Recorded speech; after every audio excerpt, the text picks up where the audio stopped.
મહારાષ્ટ્રના પરભણીમાં થયેલા લાઠીચાર્જના વિરોધમાં સુરત શહેરમાં સમસ્ત ભારતીય આંબેડકરી બૌદ્ધ સમાજ દ્વારા કલેક્ટરને આવેદનપત્ર આપી ઉગ્ર રજૂઆત કરાઈ હતી। સુરત શહેરમાં સમસ્ત ભારતીય આંબેડકરી બૌદ્ધ સમાજ દ્વારા કલેક્ટરને આપેલા આવેદનપત્રમાં જણાવ્યું હતું, મહારાષ્ટ્રના પરભણી જિલ્લામાં ડોક્ટર બાબા સાહેબ આંબેડકરજીની પ્રતિમા પાસે ભારતીય સંવિધાનવાળી પ્રતિકૃતિમાં અજાણ્યા ટિક્કડખોરી સમૂહ દ્વારા વિટંબણા કરતા તે બનાવોમાં રોષે ભરાયેલા આંબેડકરી જનતા દ્વારા વિરોધ પ્રદર્શન કરાયું છે। તે સમયે પોલીસ દ્વારા તેઓની અટકાયત કરાઈ હતી। ભીમ સૈનિક સોમનાથ સૂર્યવંશીનાઓનું પોલીસ કસ્ટડી દરમિયાન મોત થયું છે, જેથી કરી પોલીસ દ્વારા ભીમ સૈનિક સોમનાથ સૂર્યવંશીનાઓનું કોસ્ટડિયલ ડેથ હત્યા કરાઈ હોય, જે બાબતે પોલીસ પ્રશાસન દ્વારા ઢાંક પીછાડો અને આંખાડા કાન કરવાની પ્રવૃત્તિ કરી પોતાની છાપ અને લાજ બચાવવા ગેરકાયદેસર રીતે હત્યાના બનાવમાં મિસગાઈડ કરી હત્યાના કાવતરાને દબાવવા તે બાબતે સ્થાનિક સત્તા પ્રશાસનના બેસલ રાજકીય વર્ગ ધરાવતા ઇસમો દ્વારા બનાવને દબાવી દેવાનો પ્રયાસ કર્યો છે।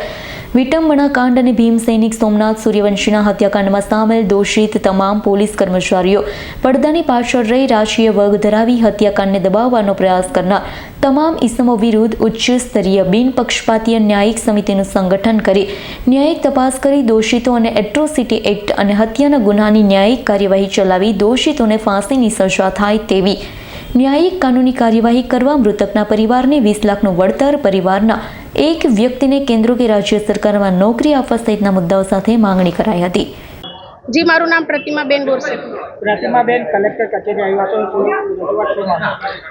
આજે કલેક્ટર ઓફિસ અમે આવ્યા છે, એની રજૂઆત કરવા આવ્યા છે। એના માટે હું તમને કહું છું કે આજે જે અમારા મહારાષ્ટ્રમાં પરભણી જિલ્લામાં થયું છે, જે અમારા ભીમ સૈનિક પર 3rd ડિગ્રી ટોર્ચર એટલે એટલી ગંભીર ઈજા એને પહોંચી છે, તો એ ભીમ સૈનિકને ન્યાય મળવું જોઈએ અને એનામાં જ એમની ગંભીર રીતે મોત થઈ ગયેલી છે।